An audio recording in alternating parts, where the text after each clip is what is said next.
The demand for automatic driving lessons and driving tests is growing exponentially, and honestly, I get it. It's so much simpler, nicer, and calmer to drive. If what you want a car for is to get from A to B, to enjoy the scenery, and to enjoy the driving experience, I get why you're choosing automatic. So today, I'm going to try a full automatic driving test from start to finish. This, as a driving instructor, is exactly what I do if I had to take my test again and I picked to do it in an automatic car. So we're starting the test off from Bromley Driving Test Centre. Drive, handbrake off, and do all my checks. Signal to move out of the bay. Nice and gently, nice and easy for the start of my driving test. There's a car coming on my right, so I'm just going to gently slow the car down, creeping and peeping out so I've got a better view on the left. And then nice and accurate on the steering to keep myself on the left side of the road and build up speed. Checking my mirror before I move out from this parked van, and then I'm ready to turn right. Mirror and signal. Check the mirror before I move back into the correct side of the road. Gently slowing down to the end of the road. I don't want to do anything heroic at the start of my driving test. I promise at the start of your driving test, you're going to feel a little bit nervous. The nerves are going to slightly pang your belly, blind corner, so I'm going to take it nice and slow around here. Again, I'm still at the beginning of my driving test, so I want to take it nice and chill, nice and relaxed. After 5 minutes though, I promise you'll relax. After 5 minutes, the examiner will say a couple of silly things to you. 100 yards, turn right, then bear left. You'll realise that they're just human, and then you'll feel so much better about being on your driving test. You'll think to yourself, oh, I'm driving, this is fine. Right, then bear left. This is just driving and I'm fine. I'm good at that already. I can do that. Slowing down for the giveaway. You don't need to stop at giveaway lines unless there's something to give way to, but there was, so I'm going to stop. Checking both sides. I am not going to cut anything out of this video, so if I do make a mistake, keep your eyes peeled and you'll see it because I won't edit it out. Building up speed on this road. It is 30 miles an hour on this road. Maybe I won't go 30 miles an hour, but I can build up speed past 20 for sure. Waiting until I get past that junction before I signal left. Nice and gently. This automatic car is an electric car. So it does do regenerative braking, but I've turned that off so that it's just like any other automatic car that you could go out and buy right now. The nice thing about this car, this is a Fiat, what is it? It's an Abarth 500e. The nice thing about this car is you do have the option. You have the option to have regenerative braking, so you can just drive it with one pedal, or you can drive it like a proper automatic, which means that when you lift off the accelerator, you do have to press the brake. Now there's me at 18 miles an hour, so I'm good before the 20 sign to pass that gate. Mirror and signal, because I'm turning left next. Slowing down nice and early before the junction, so I've got more brain power. I've got more thinking space. We want to simplify the test as much as possible. We're not trying to act like Lewis Hamilton. We don't want to get to the end as quickly as possible. We want it to be nice and simple. There's my 20 miles an hour, because I remember from that sign, this is a 20 mile an hour zone. How the speed limits work: once you pass a 20 mile an hour sign, or 30 or 40, you are now under that speed limit until you pass another one. So I'm looking out for speed signs. What I'm doing when I'm on a driving test is I'm planning ahead. Hopefully you've had the planning ahead lesson. If not, this is how it works. What you need to do the whole time you're driving, especially on a driving test, is not think, oh my God, I'm on a driving test. Clear your mind, think what's next. After 200 yards, turn right. What's next and how am I going to deal with it? So what's next? Blind corner. I can't really see what's coming down the road because these parked cars are in the way. If you're looking at the top camera, you can probably see over them. Red car and a junction. How am I going to deal with that junction? Nice and easy. The routine that I've learned over and over again. Mirror, signal, positioning, speed. I do have to brake because I've turned regenerative braking off. And then look, nice and easy with the steering. I'm giving my examiner the smoothest ride possible, just avoiding that pothole. Now this, I can't see around it, it's really sharp. So I am, what's that, 12 miles an hour? Nice and easy. We're not looking for anything heroic. If you can take all of the danger out of a driving test by planning ahead and anticipating danger, you're onto a winner. What's the chance that you can fail a driving test if you're doing everything with intention and focusing on what could happen next? Okay, I'm checking the satnav as well. Every now and then I'm checking the satnav to make sure that I know where I'm going next, because that helps me be prepared, that helps me know and understand what I need to be doing next so nothing comes up as a surprise. Just slowing down here. You could say I had priority here. Ah, is that a blocked road? Cool. I said I was gonna cut out nothing, but I might cut this out. If this happened to you on your driving test, the examiner would help you, and they'd tell you where to go next. They'd know the area very well. It doesn't matter if you don't know the area at all. Okay, now we're back on track. Now we're cooking on gas. We've diverted away from the closed road, and the examiner's got us back on track. 30 miles an hour. Because I'm planning ahead, I can see it. I can see it, my eyes are up and level. One thing that you do normally when you're nervous or stressed or something is overwhelming you is you look down. What that is your brain minimizing the sphere of things that you need to worry about, manage in your life, in your day-to-day, in what you're handling right now. So one way that you can mitigate that problem is by looking up. Instead of looking down because you're nervous, your brain is telling you to look down and minimize the things you're dealing with. Look up. Now I can see everything. I can see all the way to the traffic lights. Everything is good. I know I passed the 30 sign because I called it out. That's one really good tip, actually. That's one I gave Reem, which helped her loads. Call things out, and you can just remember what the speed limit is. Anytime you pass a speed change, say 30, 20, 40, and then you've got that to refer back to. It's so much easier to remember it once you've said it. Now this is why automatic is such a dream. It's not just because I'm doing less.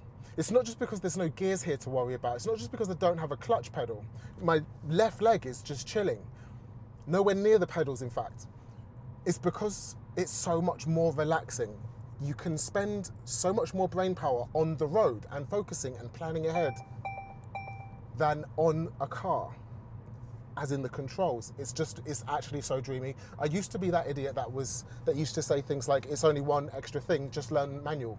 Actually, for some people, yes, just learn manual. If you're trying to rush it, if you're just trying to rush through lessons as quickly as possible, you might, in future, regret not learning manual. It might take a little bit more time, but for most people, why are you messing about trying to make things harder than they need to be?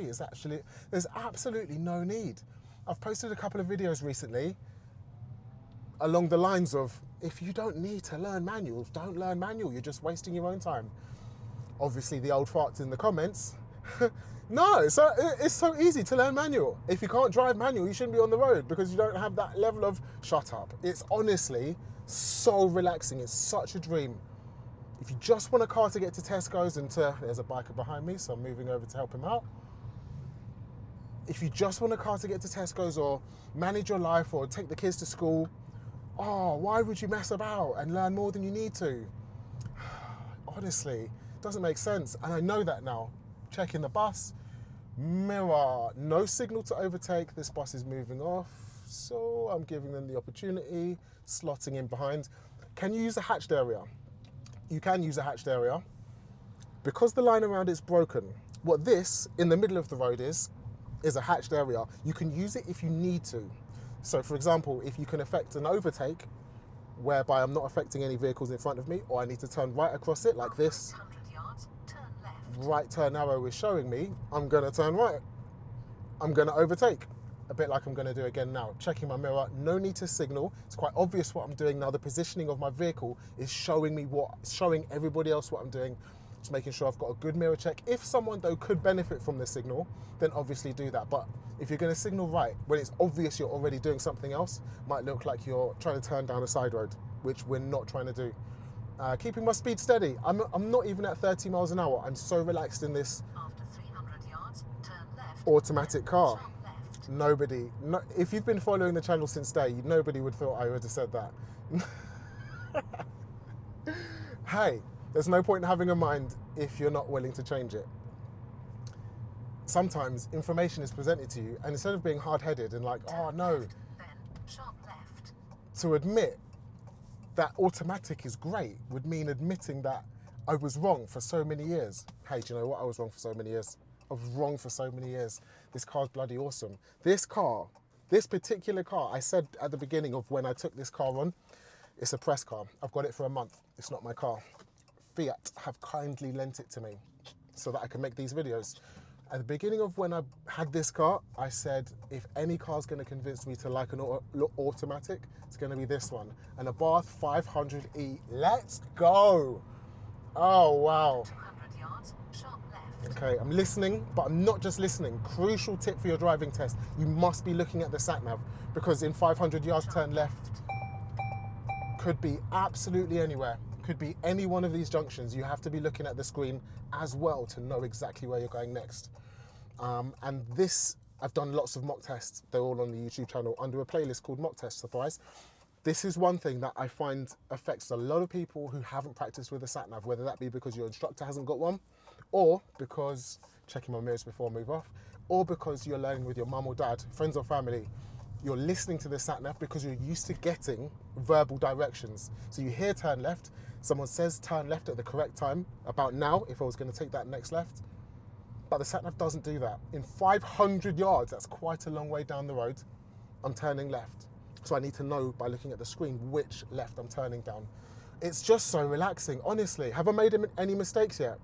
Let me know in the comments. I don't think I have, but if you've noticed anything I haven't, then let me know. Let's go. This is the greatest thing ever. Obviously, I'm not going to do a manoeuvre because this is about the driving of the automatic. I've got a really good video about manoeuvres. If you want to see it, it's in the top right corner right now, and I'll leave it in the description as well. It shows you all the manoeuvres on a driving test. I'm listening, I'm looking, I'm planning ahead. I'm planning all the way down to the end of the road. I'm seeing what's happening. I'm seeing the cars stack up. I can see it's a second exit. It's a tricky junction. There's stuff going on. I'm cruising casually at 24 miles an hour. Just gently pressing the brakes. There's a car coming. Oh, signaled really late. Okay, cool. Always be ready. Great tip. Always be ready to change your mind. So once you see a car coming, don't just chill out and start looking forward. You have to keep looking because you have to be ready to change your mind. This was great. God, an automatic is the cheat sheet. Automatic is the cheat code. It's not a cheat code, it's just the hard thing about driving is dealing with what's outside the windscreen, dealing with what's in front of you. Nobody's ever failed for missing a gear change. Nobody's ever failed for, well, they probably have, but what traditionally people fail for is not dealing with the traffic situation or the road that they're on at that particular time in a way that is safe or follows the highway code. You missed something. Nobody fails for controlling the car wrong, because by the time you get to a driving test, you should be hot on that. This is so good. 200 yards, turn left, then you have reached your destination. 200 yards. See, that's why it's so important to look at the screen. There's 3 junctions coming up. Which one is it? Don't know, because 200 yards means nothing. Here's a little tip. 200 yards is almost as near as makes no difference. Then you have reached your destination. 200 meters. So if that helps somebody, then great. Because nobody learns yards in school. Don't even know why we've got the road set into yards. If anybody knows that, then let me know. I know someone's going to know the answer. It's probably Wayne. If you want to get in my comments, then go for it. Mirror signal. We're driving back into the test centre, and I'm just going to make sure I don't cut that corner. Boom. Done. Bromley, you've been a dream. The actual driving test centre car park is just around that bend, so we're going to not mess about and annoy driving tests by driving into the next door car park. If you found this video helpful, give it a like, and I'd appreciate it also if you want to see more videos, subscribe, because then you'll see it next time I drop a video. If you've got your driving test coming up, then what you'll find very, very, very useful is my playlist of driving test hints, tips, advices. This one, click that next and you'll learn even more than you've done today. Alternatively, if you want to see my first impressions of an automatic car, then it's this one that's on my body. Press that and you can watch it next. This car is honestly so good. I'll see you in the next one. Thanks, peace, bye.